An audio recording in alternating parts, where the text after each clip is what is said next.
Exquisita Radio. Oídos nuevos para...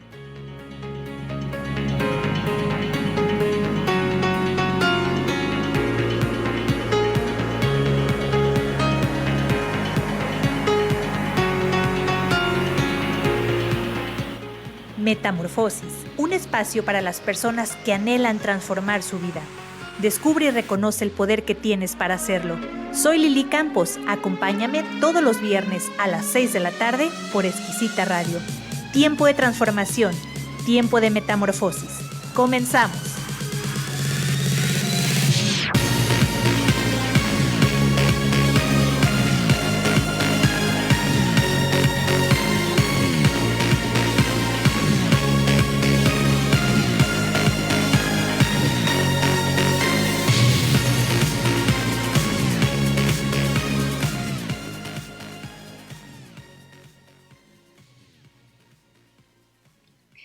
Hola, ¿qué tal? Un gusto saludarlos en una transmisión más de Metamorfosis en este espacio de transformación.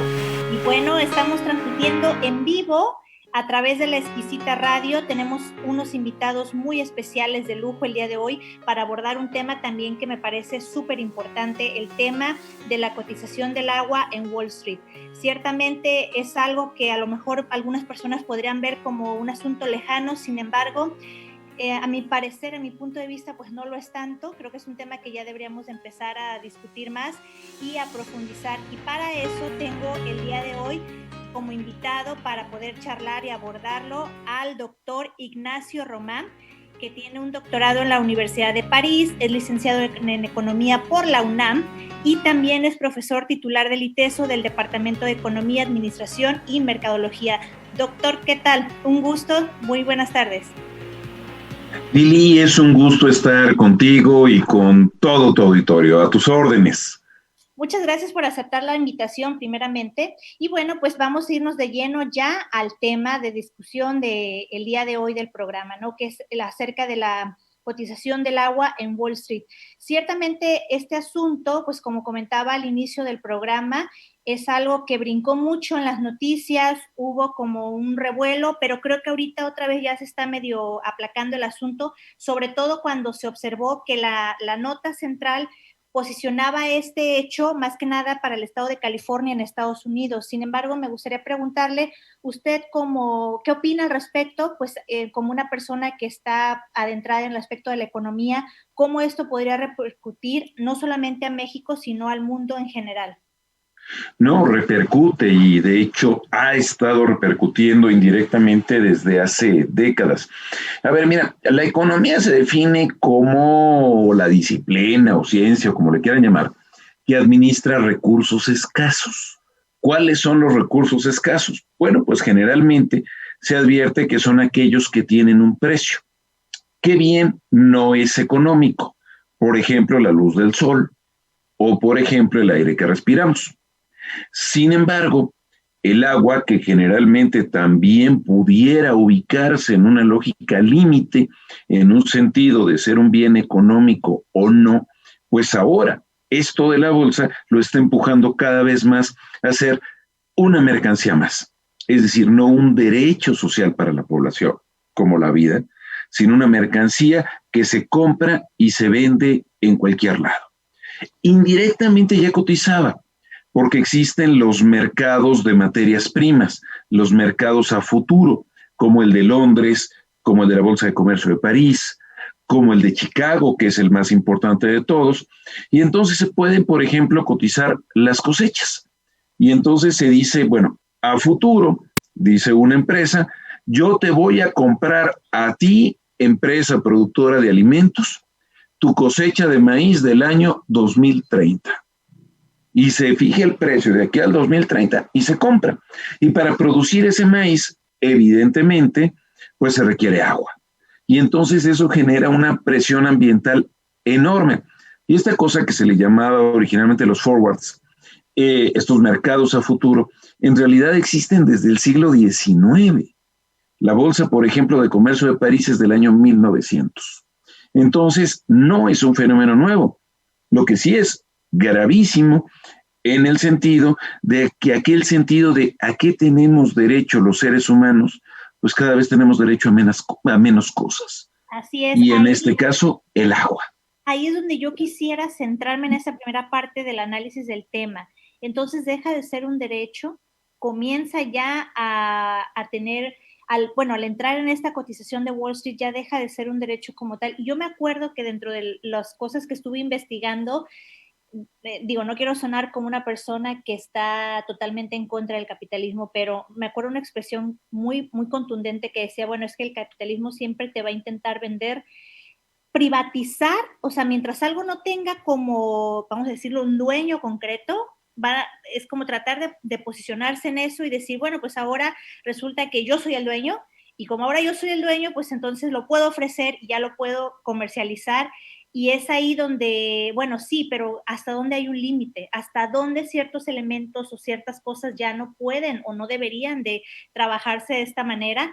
Y hasta dónde sí, o sea, hasta dónde sí es permitido. Entonces, para mí, esa parte que mencionó me parece importantísimo, ¿no? O sea, deja de ser un derecho social para convertirse en mercancía. De hecho, en California lo es. Y esa es parte del debate. Pero a ver, ¿qué es lo que decimos con mercancía? Lo que se compra y lo que se vende. Y vivimos en economías de mercado. ¿Qué significa una economía de mercado? Pues de acuerdo a los teóricos desde el siglo XVIII que manejaban esto, es aquella economía donde la relación social más importante entre los seres humanos es comprar y vender. Punto. Y esto puede ser el agua, o puede ser el maíz, o puede ser el medio ambiente, o puede ser la vida misma. En otras palabras, cuando nosotros decimos tienes que estudiar aquello que se requiera en el mercado, es decir, yo me voy a preparar, yo sirvo en la medida del dinero que voy a ganar, y el dinero que voy a ganar depende de qué tan rentable soy, porque entonces no soy ser humano, soy capital humano. No soy una persona entera, soy mano de obra. No soy algo que piense en sí mismo, soy una cosa, soy un recurso humano. Es el gran problema en el que estamos en la lógica de economía de mercado y ha sido desde hace muchísimo tiempo. Lo que es ahorita clave en el caso del agua es que hay una brutal necesidad de agua para producir todo, la denominada huella hídrica. Entonces, ¿qué es lo que se dice? Aquellos que tengan derechos sobre el agua, pozos, manejo de aguas a partir de empresas privadas, igual que ocurre en Estados Unidos con el petróleo, pues también se le pueden vender al mejor postor para hoy, para mañana, para dentro de un año o para dentro de muchos años. ¿Y quiénes son los que van a comprar esas especies de, entre comillas, cosechas de agua? Pues cualquier tipo de empresa. Para producir una sola papa se necesitan 25 litros de agua. Para una naranja 50, una manzana 70, una cerveza hasta 300 litros de agua. Para poder producir, por ejemplo, una hamburguesa de 150 gramos, 2.400 litros de agua. Un litro de leche, 1,000 litros. Un kilo de carne de res, 16,000 litros. Un celular, 23,200 litros. Una computadora, 37,800. Un automóvil promedio, 246,000 litros de agua. Entonces, pues las empresas automotrices, las empresas electrónicas, las empresas de alimentos, las empresas de ropa, de cerveza, de lo que sea, les interesa tener asegurada su provisión de agua de aquí para el real. Y ahí, doctor, ¿qué papel jugaría en este escenario en donde ya está cotizando, vamos, a Estados Unidos? O sea, ¿qué papel estaría jugando entonces el Estado en la regulación o ya queda fuera totalmente del juego? ¿Ya no figura? Pues es que ahí lo que se maneja es que es una mercancía como tal. Y de hecho es el caso no de Estados Unidos, es el caso concretamente de California. ¿Qué es lo que ocurre? Después de los incendios forestales, fueron gigantescos, viene un problema de sequía enorme, de escasez brutal de agua. Y California es una de las 7, 8 economías más grandes del planeta. Es una productora gigantesca. Necesita cantidades faraónicas de agua. Y entonces, pues, ¿de dónde se va a sacar? Pues la compramos en los mercados internacionales. O simplemente establecemos algún acuerdo también con México, lo que pasó con Constellation Brands en el caso de la industria cervecera en el Valle de Mexicali, solo para dar un ejemplo. Entonces, ¿qué es lo que importa? ¿La inversión extranjera y la confianza de los inversionistas o el que ciudades enteras puedan o no disponer de agua? Esa es la bronca. Y usted piensa, doctor, antes, para cerrar esta primera parte de la conversación, bueno, ciertamente es en California, como acaba de mencionarlo, y la repercusión a nivel escala, después a nivel internacional, ¿cree que otros países, bueno, ahorita está en este estado, pues, pero vamos a decir, ¿cree que se vaya a replicar en otras entidades en Estados Unidos? Y de ahí, para irnos pronto a México, porque a México como que le gusta copiar mucho lo que hacen por allá en Estados Unidos, ¿o no cree que llegue a ese tipo de situaciones aquí por lo pronto en el país? No, sí puede ser en cualquier lado. Es decir, y se puede vender políticamente en el sentido de decir, estamos dando confianza para que venga la inversión internacional y para poder entrar como economía competitiva en el plano general, y con esto estamos teniendo una buena relación del Estado con las empresas y esto generará más empleos, salarios, desarrollo y posibilidades para este país. Se puede vender lo que sea.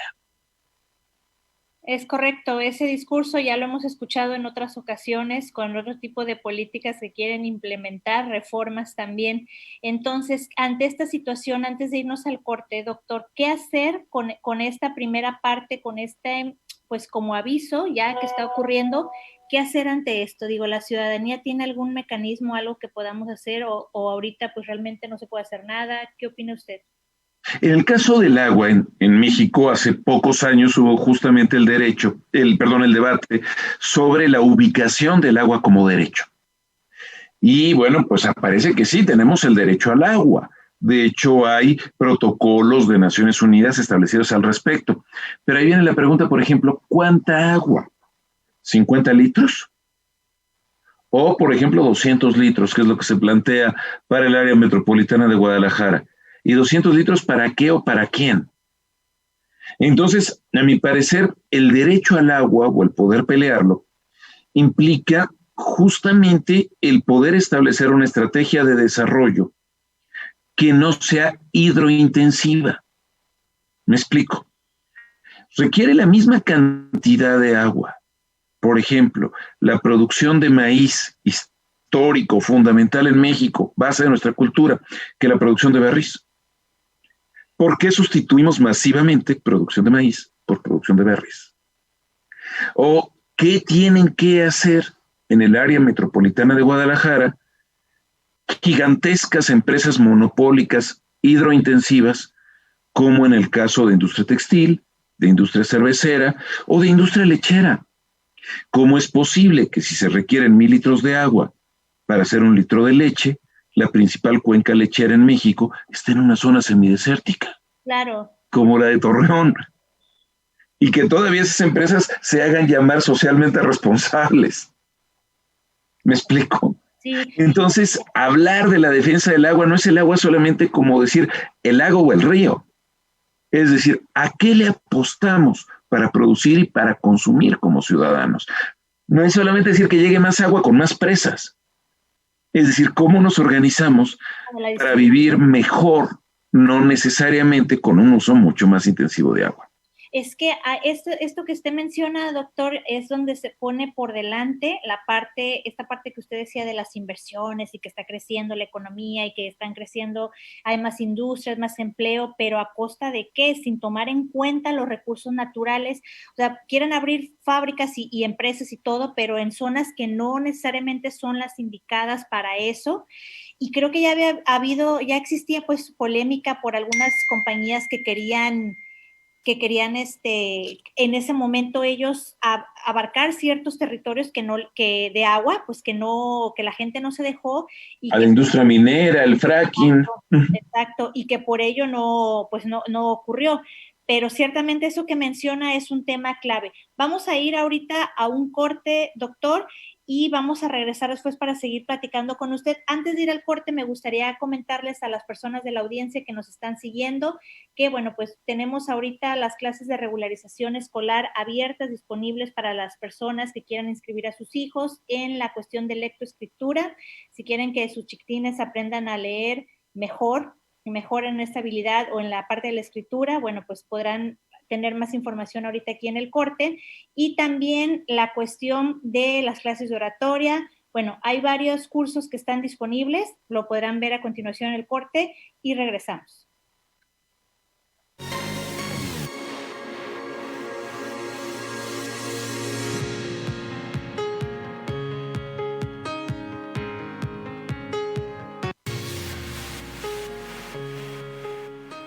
Estamos en Metamorfosis. Regresamos después del corte.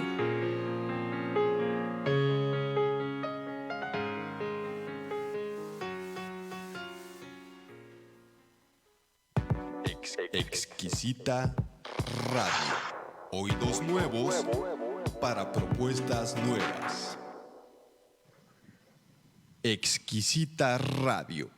Oídos nuevos para propuestas nuevas.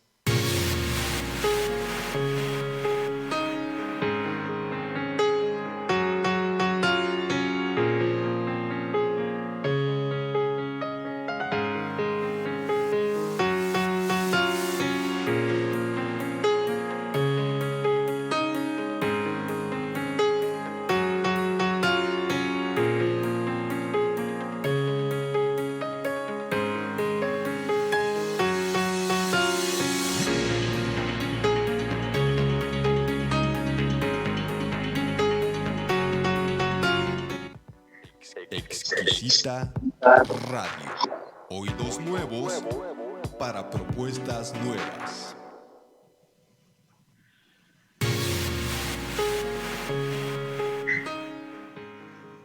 Volvemos a Metamorfosis con Lili Campos.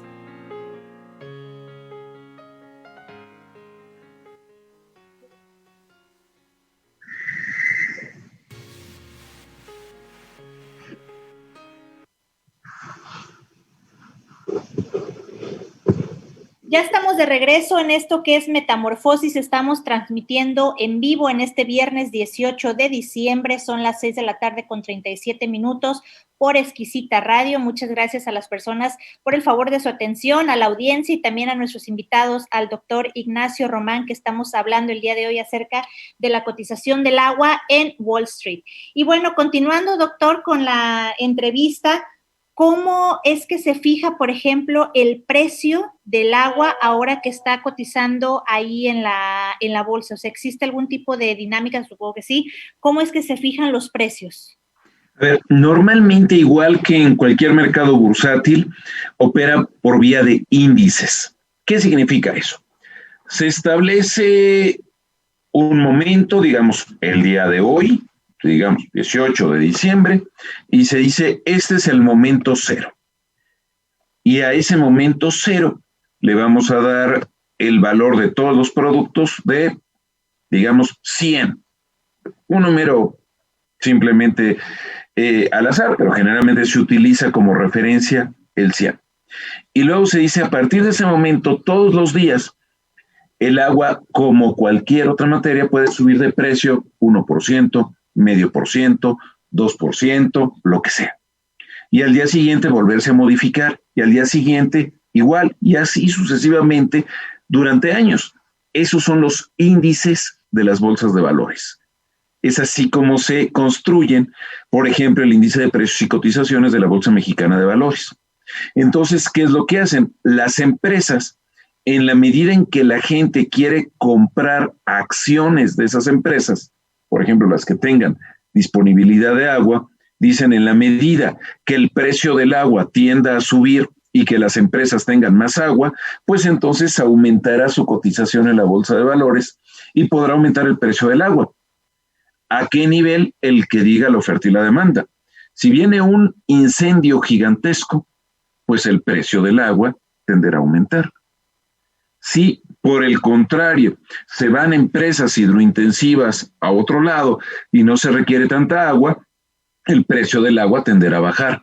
Si tenemos una temporada de lluvias muy buena, el precio del agua tenderá a bajar. Si al revés tenemos temporadas de mucha sequía, tenderá a subir. Y entonces Tlaloc y San Isidro Labrador se convertirán en los referentes fundamentales de la bolsa de valores y pasará igualito que lo que ocurre, por ejemplo, con los vinos. Entre más seco sea un año y más concentrada esté la uva y más escaso sea el vino, se supone que el vino es mejor y cuesta más caro. Es la misma lógica la que se emplearía en este caso. El asunto aquí, para ver si lo puedo resumir bien, el asunto aquí es que, bueno, con esos cambios en los precios, o sea, primero de entrada es quiénes manejan el agua, ¿no? O sea, quiénes van a poder acaparar el agua, que evidentemente no va a ser el ciudadano de a pie, ¿verdad? Van a ser estas empresas grandes. Ahí ya hay una desventaja, o sea, ya hay una parte en donde, pues, la gente, el ciudadano común, no va a tener las mismas condiciones. Segundo, este juego con el precio del agua, pues aquí no estamos hablando como el vino a lo mejor, o sea, digo, no es indispensable para vivir, ni tampoco el oro, o el petróleo ciertamente es un recurso que se utiliza para muchísimas cosas, pero aún así el petróleo no es algo que sin eso no vives, o sea, si no tienes ese recurso no vas a vivir. En el caso particular con el agua, vamos a decirlo, el asunto es que es completamente diferente. Nosotros hablábamos de broma que si después se va también a cotizar en bolsa el aire, ¿no? Porque estamos aquí ya analizando un asunto que sí es de vital importancia para la supervivencia humana. Entonces, yo quisiera hablar acerca de esta situación también. Ya nos queda claro cómo funciona el proceso en cuanto a la bolsa, pero vamos doctor, me gustaría la visión desde un punto de vista social. ¿Cuáles son entonces estas complicaciones a las que se puede enfrentar la ciudadanía con esta nueva modalidad? Digo, justamente lo decía George Soros, uno de los principales especuladores del mundo, uno de estos grandes multimillonarios de Forbes, que decía justamente, podemos vivir en economías de mercado. Lo que no podemos hacer, lo dijo con la crisis del 2008, es vivir en sociedades de mercado. Y eso se ha ido confundiendo. Y cada vez más entendemos que el mercado es como si fuese una sinonimia de la sociedad. Y no es cierto. Y eso es gravísimo en muchísimos aspectos. El mercado es muy importante y es muy positivo en la medida en la que nos ayude a los seres humanos. Pero los seres humanos somos los que creamos el mercado no creó a los seres humanos.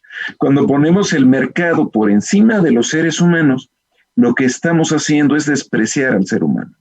Estamos diciendo, lo que importa es la libertad del mercado. ¿De qué mercado? Del mercado de capitales, del mercado de dinero, del mercado de bienes, del mercado de servicios, del mercado de trabajo. Eso es lo que importa y no el ser humano. ¿Qué es lo que terminamos haciendo? En el agua, como en cualquier otro factor, terminamos estableciendo una lógica de prioridades donde lo que menos importa es el ser humano, o la vida humana, o su propia libertad. Déjame ponerte otro ejemplo, muy ad hoc con el COVID. A ver, en México sobran o faltan médicos.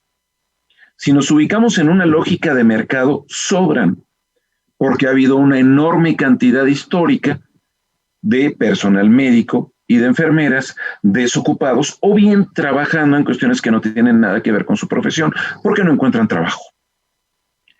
Sin embargo, entonces ahí diríamos, pues sí, es que no se está necesitando tanto médico y por eso es la carrera más difícil para entrar en una universidad. Pero si nosotros nos ubicamos en términos sociales, México apenas tiene 20 médicos por cada 10,000 habitantes, cuando el mínimo que debería de tener según criterios de Naciones Unidas sería 40 por cada 10,000. O sea, tenemos la mitad de los médicos que deberíamos de tener. Y entonces, ¿por qué? Pues porque finalmente si yo fuese un indígena que está en una comunidad marginada, en la punta de un cerro que no tiene servicios eléctricos ni sanitarios, si a mí me da un ataque de apendicitis, yo no necesito médico. Yo lo que necesito es que vaya el cura a ponerme los santos óleos o que hagan un agujero junto a donde estoy para que me avienten, porque yo no tengo el dinero ni tengo las prestaciones sociales para pagar el médico. Yo no necesito médico porque no tengo dinero con que pagarlo. Pasaría lo mismo con el agua. La gente no necesita agua. ¿Por qué? Pues porque no tiene con qué pagarla. Y si se muere, pues no es capital humano. No juegan en el mercado. Entonces aquí vuelve la cuestión. ¿La libertad de mercado implica la libertad humana? ¿O la libertad humana tiene que estar por encima de la libertad del mercado? Y también, bueno, dentro de la teoría económica, bueno, se menciona esto de que es la oferta y la demanda, pero no sabemos realmente, pues, o no sé usted cuál sea su opinión, qué tan cierta sea esta parte de que esa mano invisible se manifiesta como tal. O sea, sabemos también que siempre hay intereses de por medio. ¿Cómo asegurar que esas fluctuaciones en el precio del agua y cómo lo van a estar manejando realmente van a ser en función de esa misma oferta y demanda? Los mercados no son libres, los mercados son monopólicos. Y quien tiene más pinole, pues finalmente es el que va a poder chiflar, perdón, el que chifla más fuerte no es el que tiene más pinole. Pero lo que estamos diciendo es quien tiene más poder económico es el que decide. Y va a controlar, exactamente. Justamente, eso es lo que pasará con el agua. ¿Por qué es tan importante que exista un Estado fuerte? Porque es de los pocos mecanismos de contrapeso al poder del mercado. ¿Y qué es lo que ocurre cuando el Estado juega contra los intereses del mercado?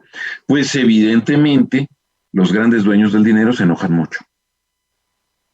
Pero hace falta este contrapeso, por supuesto. Creo que es fundamental que haya esos contrapesos y contrapesos reales. ¿Para qué? Para que el ser humano cuente auténticamente. Doctor, en este sentido, ya casi para ir cerrando la entrevista, me gustaría preguntarle, ¿y cómo lograr ese equilibrio, al menos para que sí pueda seguir habiendo pues desarrollo, pero sin llegar a este tipo de excesos o de abusos en donde inclusive ya se está poniendo el agua, como hemos estado hablando, pues ya en manos de unas cuantas personas, dejando de lado el interés del individuo como ser humano, ¿no? ¿Cómo llegar a este punto? Es que justo por eso entra lo político, es decir, se requiere que el interés público prime sobre el interés privado. Eso es lo fundamental. Y eso implica también participación política.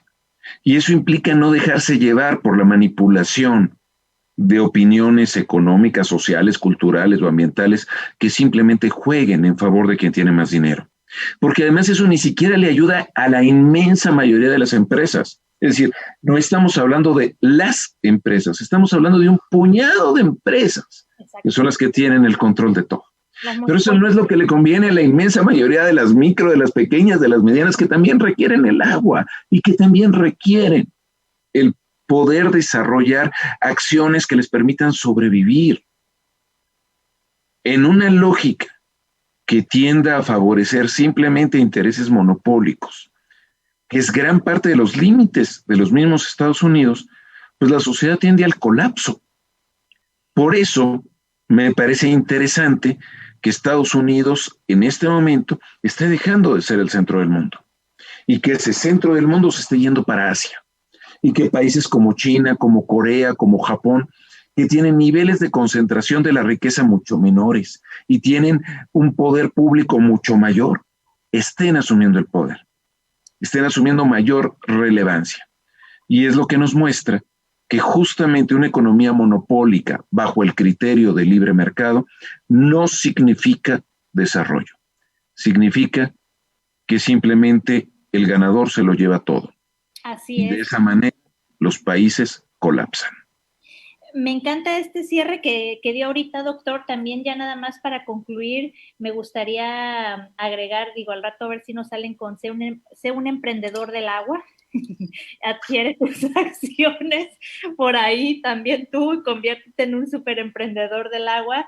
Pues claro que no, ¿verdad? También tenemos que tomar en cuenta esta parte humana y no dejarnos llevar por discursos de ningún espectro político, de ideología política, que radicalicen, sino tener un análisis con un pensamiento crítico mucho más profundo, como el que usted nos acaba de demostrar con hechos, o sea, cómo funciona realmente todo esto, y ciertamente que el ser humano, el individuo, no se convierte en mercancía, que ya está para allá, pues más de aquel lado que del otro, pero tratar nosotros de frenar eso sin caer en filias ni fobias, ni en fanatismos, pero siempre tratando de ver, bueno, cuál es el interés último, por qué está ocurriendo esto.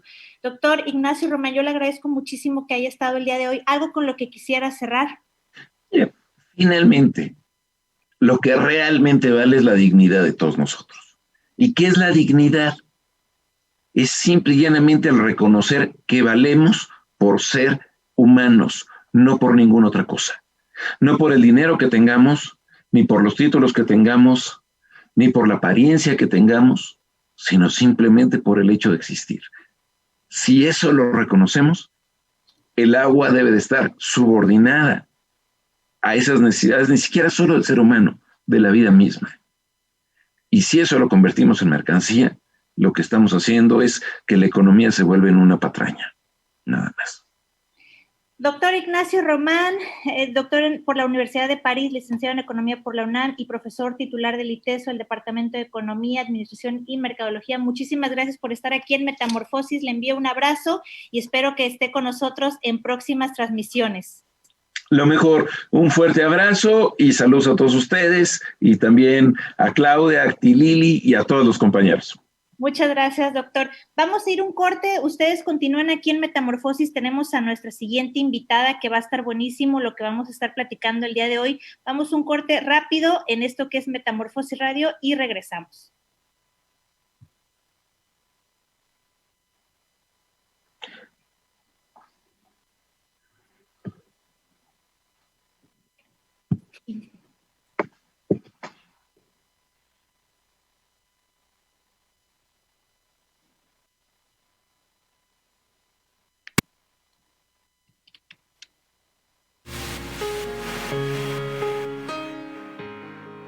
Transformarse hasta convertirse en ese diamante que estamos destinados a ser. En Metamorfosis queremos ser tu instrumento de cambio. Sintonízanos cada viernes a las 6 de la tarde por Exquisita Radio. Tiempo de transformación, tiempo de metamorfosis. Hasta la próxima.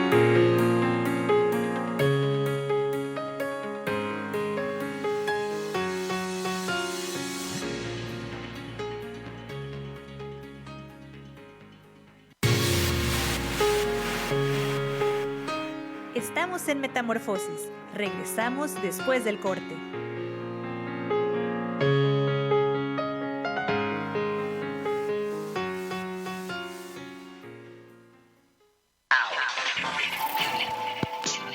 Exquisita Radio.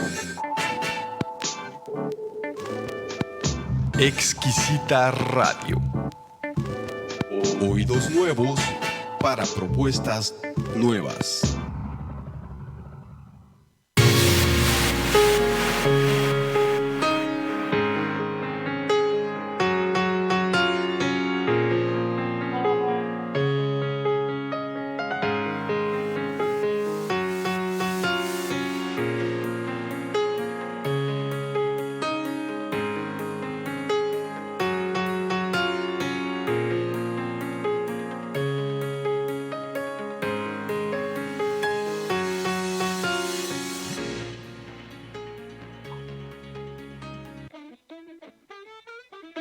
Exquisita Radio.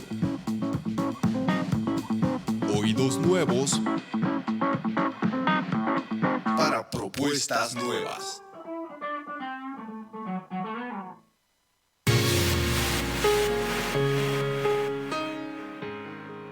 Volvemos a Metamorfosis con Lili Campos.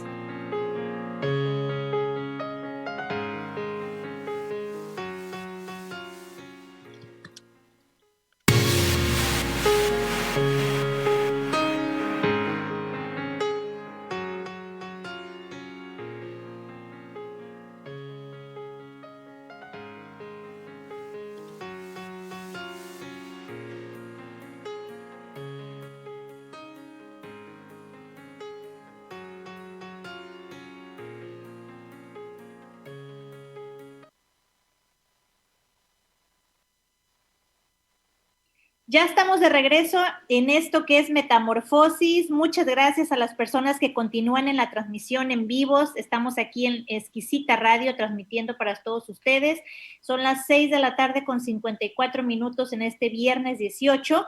Y bueno, hace un momento despedimos a nuestro primer invitado. Abordamos el tema importantísimo del agua en Wall Street. Y vamos a hacer un cambio abrupto. Del tema del agua en Wall Street, nos vamos a ir por allá a Medio Oriente a platicar un poco al desierto. Fíjense ustedes qué cambio tan abrupto, ¿no? Qué radical.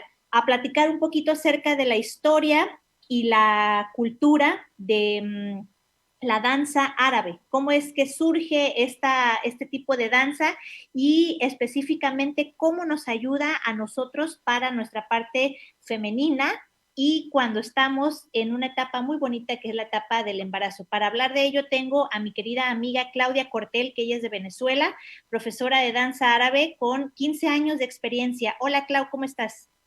Hola Lili, ¿cómo estás? Bueno, hola a todos.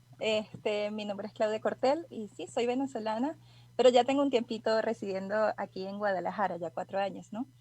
La idea de la danza árabe como tal, Lili mencionaba un cambio abrupto del agua al desierto, y sí, ciertamente en cierta forma, pero recuérdense que tenemos también por ahí las corrientes del río Nilo, y el Nilo es agua, es vida, y es precisamente lo que va a llevar a estos orígenes y a este inicio de la danza, porque en el principio de la danza todo se realizaba por los cultivos, las cosechas y esas tradiciones y esos ritos hacia la fertilidad, como lo mencionabas, pero también con esas creencias religiosas que tenían.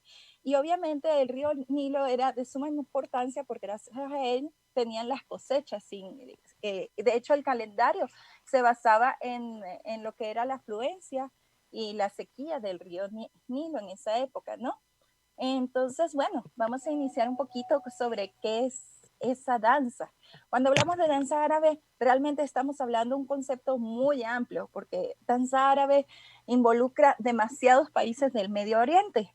Sin embargo, las bailarinas hoy en día como que hemos agarrado un poquito del folclore y hemos estado uniéndolo con esas bases de la danza y de los estilos, como de repente puede ser el ballet, que nos han centrado un poquito en los movimientos y hemos dejado de estar tan centrado en la tierra y hemos podido pasar a elementos y a ejercicios en donde nuestro cuerpo empieza a moverse y a evolucionar de forma que no nos está haciendo daño, sino que nos está mejorando a nivel físico, a nivel espiritual, a nivel emocional. Qué bonita esta parte que mencionaste y cómo hiciste el enlace, ¿eh? Muy inteligente, sí, te felicito esa creatividad mental, pero es verdad, porque el río Nilo, bueno, fue la cuna de esta civilización tan importante porque ahí tenían el acceso al agua y podían tener los cultivos, y ciertamente entonces la danza comienza como ofrenda, ¿no? A esto mismo de las cosechas, la fertilidad. Los calendarios eran lunares, no tenían el calendario solar que tenemos ahorita. Y dentro del aspecto de la fertilidad, la mujer cuando practicaba, bueno, de entrada, Clau, ¿esta danza era solamente para mujeres en aquella época, o sea, en los orígenes, o también la practicaban hombres? Hay como que muchas creencias con respecto al origen principal de lo que es la danza árabe. ¿Por qué hay creencias? Porque ciertamente lo primero que observamos en la danza son jeroglíficos, imágenes. Entonces, cuando efectivamente se inicia la danza árabe, no tenemos un año o una fecha muy particular para pautarla. Sin embargo, sí tenemos, basados en esas imágenes, la certidumbre de que inicia más o menos en Anatolia Central, en la parte mediterránea, de repente hacia Turquía, lo que sería el día de hoy, ¿no? Y inicia por las sacerdotisas dando ritos, sacerdotisas, ¿sale? A lo que sería la evocación a los dioses. Entonces, sí inicia para la parte femenina, hacia las sacerdotisas, perdón, hacia los dioses y las diosas de su religión, pero eventualmente esto cambia, se va modificando, porque como es folclore, ¿ok? Así como aquí hablamos, bueno, escuchamos una música y bailamos porque nuestro cuerpo empieza a surgir el movimiento y la sensación de la música. Igualmente, en todas partes del mundo, incluyendo esta sección del Medio Oriente, nace la danza también para los hombres. Los hombres también tienen derecho de bailar, ¿no? Entonces, claro, y se ve bien, ¿eh? En el DAPKE. En el DAPKE. Entonces, para los hombres se comienza a dar como una danza un poquito más hacia el pastoreo, hacia las actividades que ellos hacían, incluso hacia la parte del comercio. Mientras que para las mujeres empieza a ser para los sectores en donde ellas estaban vinculadas. Por eso es que empieza esa relación de la danza hacia el embarazo, hacia la fertilidad. Habían creencias de que cierto tipo de movimientos ayudaban a generar mejor el procrear, el nacimiento de un niño. Hoy en día sabemos que no necesariamente si bailas o no bailas, obviamente puede ser fecunda, ¿no? Sin embargo, sí conocemos y sí hemos analizado científicamente que hay movimientos en la danza árabe que te ayudan durante el embarazo. Y justo de esa parte quiero que nos centremos en la charla del programa, Clau. ¿Cuáles son, si nos podrías compartir un poquito más, cuáles serían esos movimientos o dentro de lo que tú sabes, pues que ayudarían a la fertilidad? Sí, mire, la danza árabe tiene como 3 sectores corporales importantes. Está el sector donde está nuestro pecho hacia arriba, entonces tenemos esos movimientos geniales de la cabeza, los hombros, pero tenemos la parte que viene siendo del pecho hacia la pelvis. En esta parte sería la parte principal para las mujeres embarazadas, porque con ellas generamos lo que son las ondulaciones, ¿ok? Esos movimientos que ustedes ven de Shakira con es lo que llamamos nosotros la ondulación o el camello, ¿no? En donde el movimiento es un movimiento de onda o de una ola con nuestro estómago, ¿ok? Ahí estamos trabajando los abdominales completamente. Y estos movimientos de ondulación horizontal, en donde estamos trabajando a nivel de proyectarnos hacia el piso, en donde nuestras caderas hacen un círculo o un movimiento de infinito. Son son movimientos que nos ayudan a distintas cosas. Nos ayudan a ejercitar la pelvis, nos ayuda a ejercitar esos movimientos, esos músculos abdominales que tenemos, ¿no? Entonces, muchas de las cosas que se han analizado es que mientras más te ejercitas en la zona media y baja de tu cuerpo, es mucho más fácil para ti el parto y puedes evitar, no te estoy diciendo mentiras en el sentido de que vas a evitar los dolores, ciertamente no, pero tú empiezas a conocer tu cuerpo y empiezas a reconocer cómo ayudarte a ti misma para ese periodo tan bonito y tan importante de tu vida y de la vida de tu futuro hijo o hija, ¿no? Y creo que me gustaría agregar aquí, bueno, hacer comentarios, si me lo permites, Clau, para tener también como tu punto de vista. Yo creo que antes, inclusive de la propia concepción, practicar danza, este tipo de danza, te ayuda mucho para desarrollar tu parte femenina y reconocerte como mujer. Yo una vez le comenté, no me acuerdo ni a quién le dije, para mí no hay danza más femenina que esta, porque trabaja, como bien lo estás diciendo, o sea, partes del cuerpo que son muy características de la mujer. Y sobre todo hoy en día, a lo mejor pues en aquel entonces no había tanto prejuicio o tanto tabú, ya después puede ser que haya cambiado, ¿no? Pero hoy en día en donde los espacios o los momentos para reconocer esa feminidad cada vez se ven más acortados y se ven más destruidos, entonces tienes tú que luchar de alguna manera y te das cuenta y tú como profesora lo vas a ver, y te digo porque a mí me pasa, todavía me pasa, ¿no? O sea, poco a poco uno lo va sacando, pues, pero uno empieza bien trabado, o sea, como bien tronco cuando estás bailando, ¿no? Y empiezas y tú dices, ay, pero yo quiero, pero no puedo, es como que esa lucha interna. Inclusive puede haber ocasiones en las que sientes como que, ay, ¿qué estoy haciendo? O sea, moviéndome así o no sé, ¿no? Yo tenía mucho ese conflicto interno al principio, ¿no? Decía, qué ridícula me he de ver bien, me he de ver moviéndome así, que como que yo sentía que no era yo.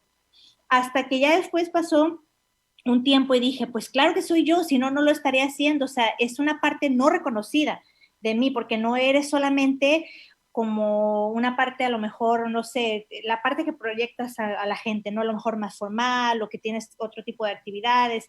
Esa parte femenina, pues eres mujer, la vas a tener, está ahí también. Y creo que es importante a lo mejor a platicar un poquito de esto. Tú como profesora, ¿has visto esta transformación en las alumnas? Uy, sí. De hecho, muchas vienen con el preconcepto de que a la segunda clase ya van a estar bailando como Shakira y se frustran porque dicen, oye, mi cuerpo no me responde como debería de ser, no estoy moviéndome como tú te mueves. pero es entrenar, es lo mismo que les digo, ustedes no van al gimnasio y agarran la pesa más pesada y se ponen a estirar y levantar ese peso de una.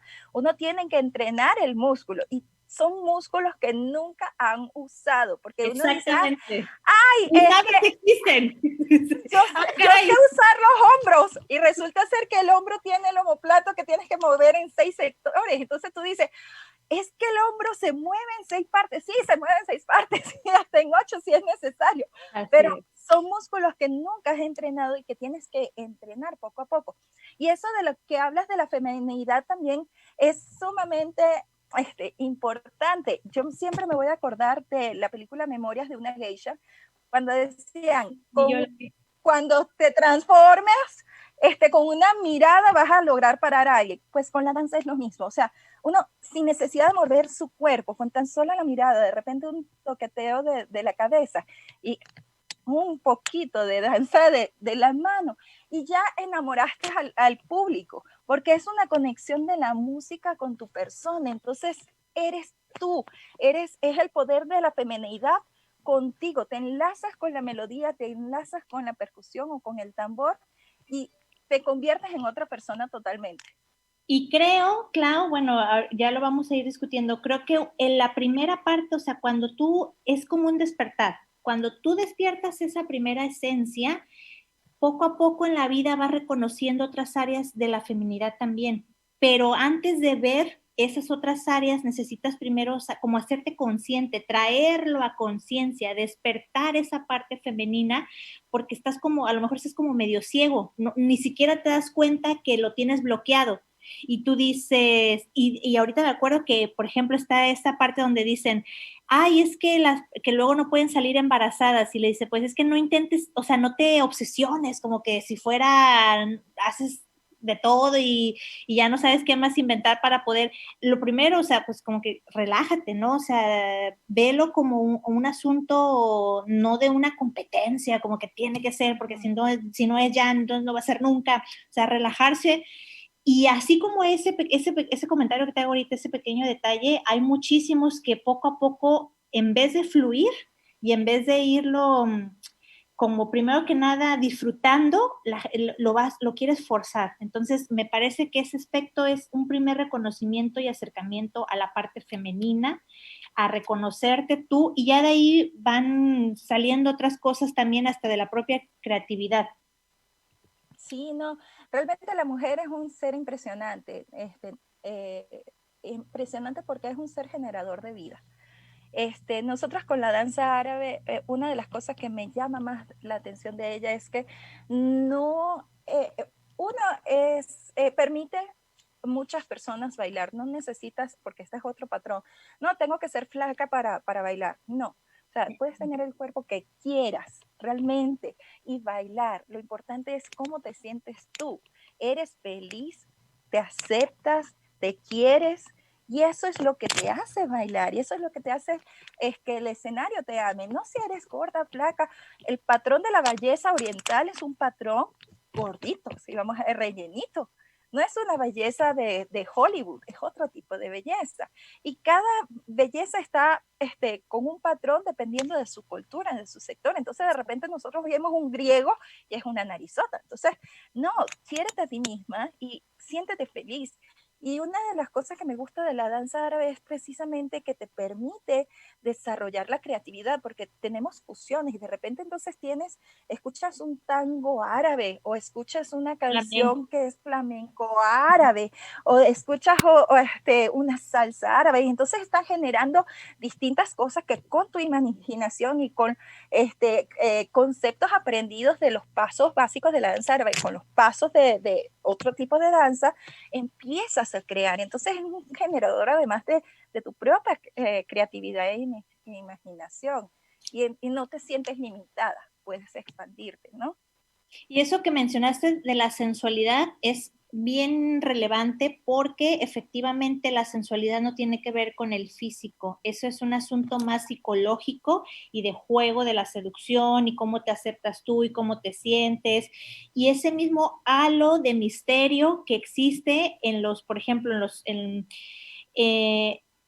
como esa idea que se tenía de la danza oriental cuando llega a Occidente, cómo veían a las bailarinas, como todas exóticas y así, todas con ese halo de misterio, era por lo mismo, porque era un trabajo de sensualidad, no tanto de sexualidad, sino de no mostrar todo, muestro poquito, pero lo demás se queda a la imaginación, y entonces eso despertaba más como que, ¿no? En los hombres, y cómo jugaban con las luces, el velo, los vestuarios, o sea, todo eso es un mundo fantástico que tú vas creando como bailarina, y el cual vas aprendiendo también a jugar con esta parte de la sensualidad, y te das cuenta que efectivamente no es ni el mejor cuerpo, ni es tampoco, porque tú puedes tener un cuerpazo, pero si no te la crees, si tú no Ay, te no, sí pasa. crees, sí pasa, claro, Sí claro. pasa, sí pasa. Y en cambio, si tú te sabes que eres bella y valiosa por como tú eres, y estás contenta y estás feliz, pues claro que tú vas a lucir muchísimo más cuando estás en el escenario. Y bueno, ya digo, mencionando aquí también esta parte histórica, no sé si has oído tú acerca de las biografías de Cleopatra. No era la mujer más bella realmente. Era muy No, inteligente y era muy elocuente al hablar, pero no necesariamente era como la han pintado, que mencionaste tú en Hollywood. No era como ajá. Taylor ni nada de eso, ni va a ser como Gal Gadot, no, o sea, era con un perfil más griego, porque efectivamente su familia venía de allá, ¿no? Son de la cultura ptolomeica. Y la nariz, pues no era así como que tú digas, la más finita y más bonita. Entonces, bueno, ciertamente también nos ayuda para eso. Y ahorita me gustaría que platicáramos un poco más sobre el curso que estamos organizando, ¿verdad? Para las embarazadas que quieran ahora o nunca, chicas, porque si ya lo tenían por ahí planeado, pero no se animaban por una cosa o por otra, creo que este es el momento indicado para poder hacerlo. No es cierto que, digo, a menos que sea un embarazo de alto riesgo, pero si no es así, no es cierto que no debes de hacer absolutamente nada, porque entonces solamente vas a estar inclusive poniendo en riesgo tu propia salud. Es bueno estar activa, ¿no? O sea, estar haciendo ciertas cosas que te pongan activa. Y dentro de esto, Clau, qué otros elementos hay importantes que tú nos podrías destacar para practicar durante el embarazo en la danza? Sí, fíjense, una de las cosas importantes en el embarazo es crear las endorfinas. Hay un patrón que se genera con el cambio hormonal en una mujer embarazada que puede causar la depresión postparto. Entonces, es muy importante que antes de tener ese bebé, tú seas feliz, tú te quieras y tú quieras lo que viene. Si no, hay consecuencias que a pesar de que tú dices, no, no me va a pasar, puede sucederte. Entonces creamos las endorfinas. ¿Cómo creamos las endorfinas? Haciendo ejercicio. Este tipo de ejercicio, este programa que estamos creando, es un programa de bajo impacto, porque ciertamente la danza árabe tiene alto impacto y medio impacto. El programa está hecho en base a movimientos oscilatorios, a movimientos también de ondulación, en donde no va a generar ningún conflicto para tu embarazo, pero sí te va a generar esa energía que vas a necesitar, porque si tú estás acostada en tu camita y estamos entre esta virtualidad que nos tiene el COVID, ¿Cierto? no vamos a lograr que esas endorfinas se activen. Y lo que vamos a hacer es generar más grasa corporal y crear una serie de consecuencias en nuestro cuerpo que va a ser malas para después de nuestro parto. Entonces, la idea de este programa es hacerte sentir bien, crear tu confianza, entrenarte. ¿Para qué? Para que si después tú deseas continuar con la danza árabe, puedas seguir. Y ya será tu ritmo, será de alto impacto, de bajo impacto, iremos por meses, iremos con muchas clases, ya eso lo decidirás tú en el camino. Pero mientras tanto, te estás entrenando, estás siendo saludable, mantienes a tu bebé tranquilo y con calma, porque además vamos a hacer una sintonía de la música, una música apta para el bebé, que no esté, porque después no vas a poder tú dormir, ya lo sé. Entonces, la idea es precisamente crearte un programa para ti. Yo ya vi el programa porque lo estuvimos, pues Clau lo trabajó, me lo mostró, lo estuvimos organizando en conjunto, y la verdad está padrísimo porque también les metes teoría bueno, no es la palabra exactamente teoría, o sea, les enseña sobre los ritmos musicales que hay, ¿verdad? Al menos los principales para empezar a desarrollar el oído, que es súper importante con los ritmos. Y bueno, esta parte de la historia, algunos, los pasos, que todos están adaptados a que sean acordes a la etapa en la que estamos. Y lo que mencionaste de las hormonas, eso es súper importante. Yo estoy embarazada, te puedo decir que es real, o sea, es real eso de que es una locura las hormonas, un día te sientes la persona más feliz del mundo, el otro día quieres matar a todos o estás en depresión, es un cambio muy abrupto y ciertamente, si desde ahorita uno no empieza a tomar medidas, no quiero ni imaginar qué será ya después cuando nace el bebé por toda ese y es que te estás adaptando, tu cuerpo cambia también mucho, mucho cambia, por más que tú quieras tener un régimen súper estricto o tú pienses que tu cuerpo va a ser igual que antes, eso yo ya lo experimenté, sé que no es así. Entonces, me parece que el hecho de que estés practicando este arte te va a ayudar a aceptar el cambio, que me parece fundamental, a que no estés como en negación o la otra en conflicto que si cambia tu cuerpo lo aceptes y lo disfrutes con ese cambio. Sí, porque muchas de las mujeres empiezan a verse crecer y dicen, ay, estoy como una ballena. No, estás hermosa, estás creando vida. Entonces, uno tiene que empezar a quererse como es y como va a ser, porque vamos a ir creando esa confianza y esa autoestima durante el embarazo. Y una de las cosas que quiero acotar es que ya yo he trabajado con mujeres embarazadas mientras estamos bailando, ¿no? No te voy a dar ningún movimiento que no haya sido aprobado por un doctor. Nosotros tuvimos, mi academia de Afrodita Belly Dancers allá en Venezuela, tuvimos una colega y ella estaba embarazada mientras estábamos conjuntamente dando clases y íbamos al doctor y le decía, ah, ok, este es el movimiento, ¿lo puedo hacer o no lo puedo hacer? Y aprobaban el movimiento al doctor para precisamente crear esa seguridad en nosotras como profesoras para decirte, sí te lo puedo dar porque el doctor, un pediatra, nos dijo que sí era apto para el embarazo. No es algo leído, no es algo de historia que vi en internet, no. Estos son programas creados para embarazadas. Sí, lo vi en un post de Facebook y ya no. Lo agregué al programa. Según YouTube. Lo vi en un video de YouTube de 2 minutos y ya lo agregué al programa. No, yo sé que no, porque me habías platicado esta experiencia con la profesora y dije, ah, excelente. Y al principio yo también me di cuenta que sí se podía, porque yo lo sigo haciendo. O sea, yo no me quedé, hasta el momento no me ha frenado por completo, ¿no? Es verdad que cambia el ritmo, cambia la intensidad con la que puedes hacer las cosas, pero si tu embarazo no es de alto riesgo, insisto mucho en esto, o sea, si tú tienes la posibilidad de seguir activa en movimiento, entonces no hay que usarlo como excusa, pues para, como tú dices, no hacer nada, y sí puedes seguir manteniéndote pues sí, en activo, moviendo, ejercitándote, haciendo esta danza que te va a ayudar muchísimo. Clau, ya estamos por cerrar entonces el programa. La gente se puede inscribir ya tenemos las inscripciones abiertas para el curso, ¿verdad? Inicia el 7 de enero, el jueves 7 de enero. La profesora es Claudia Cortel, tiene ya 15 años de experiencia en danza árabe y les platicamos aquí un poquito más del curso. Si alguien tiene todavía más detalles que quisiera abordar, alguna duda, se puede comunicar directamente conmigo. Les voy a dejar el WhatsApp, es 33 19 89 91 39. Y también, Clau, ¿cuáles son tus redes sociales por si quieren ver más de tu trabajo y todo? En Instagram me van a encontrar como Kala Dancer, igual que en YouTube. Kala, escrito como diosa de las estrellas en árabe, es decir, K-A-H-L-A. Dancer, B de belly dance, dancer de bailarina, B dancer. ¿Ok? Me pueden conseguir así por Instagram y por YouTube. Y realmente ahí van a encontrar videos. Y si quieren ver videos de la academia como tal, en Afrodita Belly Dancers también lo pueden conseguir por YouTube. Sí, y se me olvidó comentar, las clases son en línea, ¿cierto, Clau? El curso va a ser en línea completo, por lo mismo de COVID y para la comodidad de la gente. Sí, por eso, sobre todo porque ustedes están embarazadas y tenemos que cuidarnos, la seguridad ante todo, vamos a estar trabajando a través de sesiones por Zoom.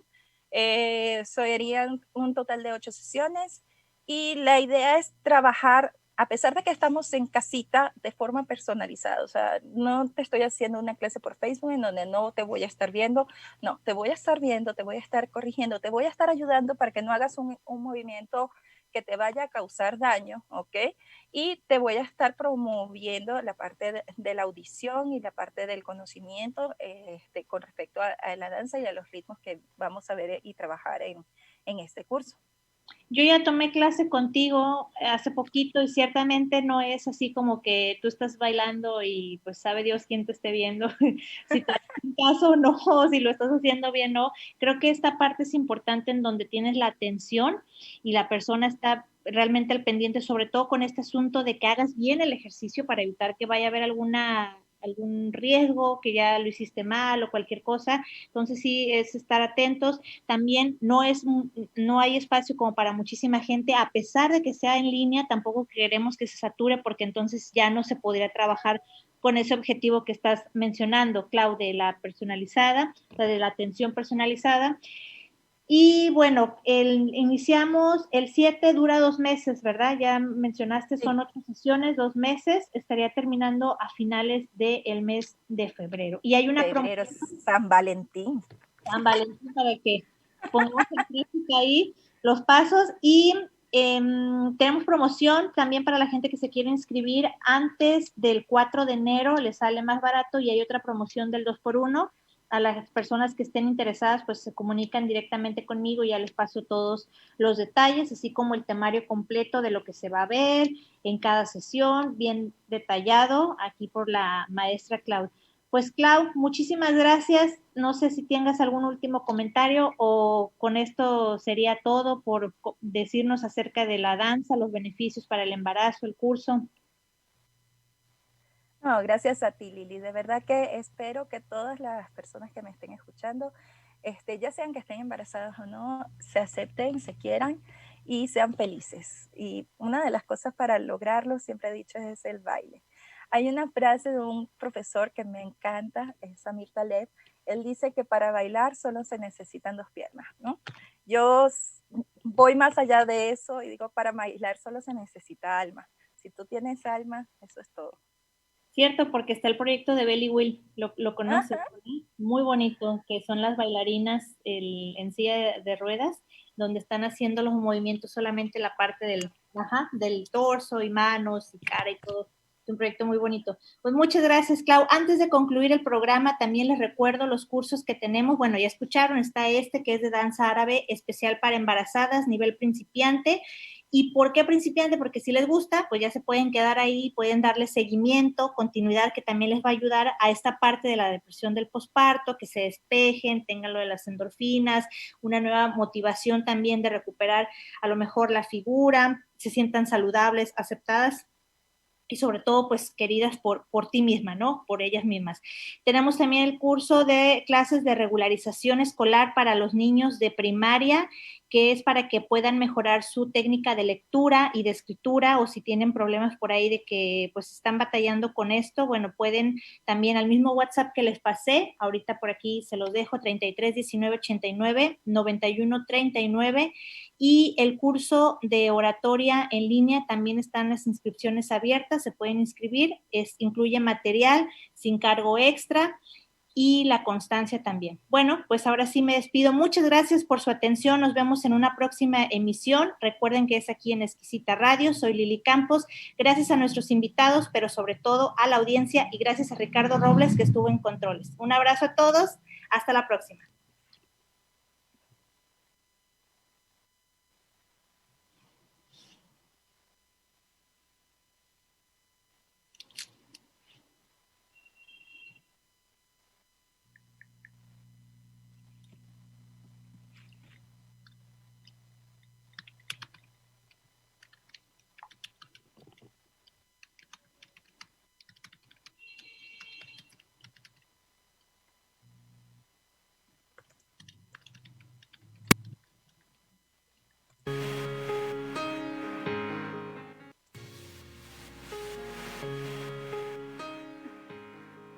Transformarse hasta convertirse en ese diamante que estamos destinados a ser. En Metamorfosis queremos ser tu instrumento de cambio. Sintonízanos cada viernes a las 6 de la tarde por Exquisita Radio. Tiempo de transformación, tiempo de metamorfosis. Hasta la próxima.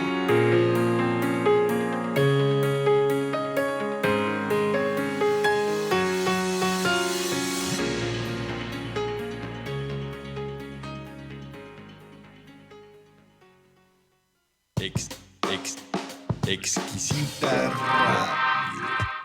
Exquisita Radio. Oídos nuevos para propuestas nuevas.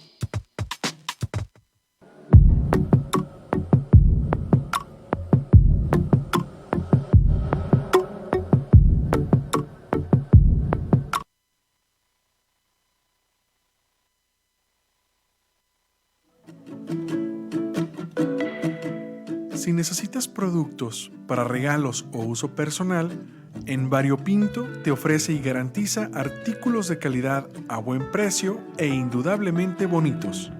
Síguenos en Facebook como en Variopinto. Contáctanos al 33 25 41 49 63, 33 25 41 49 63. En Variopinto, el lugar de la diversidad.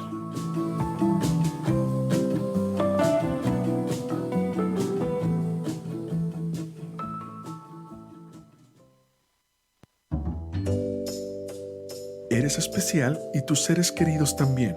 Regálate y regala amor a través de Ayla Muñecas Artesanales. Diseños personalizados elaborados en La Piedad, Michoacán, de México para el mundo. Haz contacto en Facebook como Ayla Muñecas Artesanales o envía WhatsApp al 3525 29 04 97. 3525 29 04 97.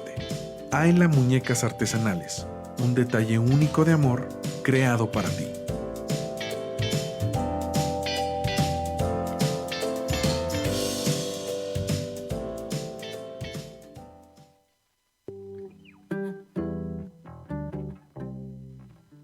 ¿Deseas un rico sabor en tus bebidas y alimentos sin dañar tu salud? Green Concept es la solución. Disfruta su extracto 100% natural de stevia. Endulza sin aportar calorías ni modificar los niveles de glucosa. Haz tus pedidos en Amazon o al teléfono 33 25 92 47 76. 33 25 92 47 76.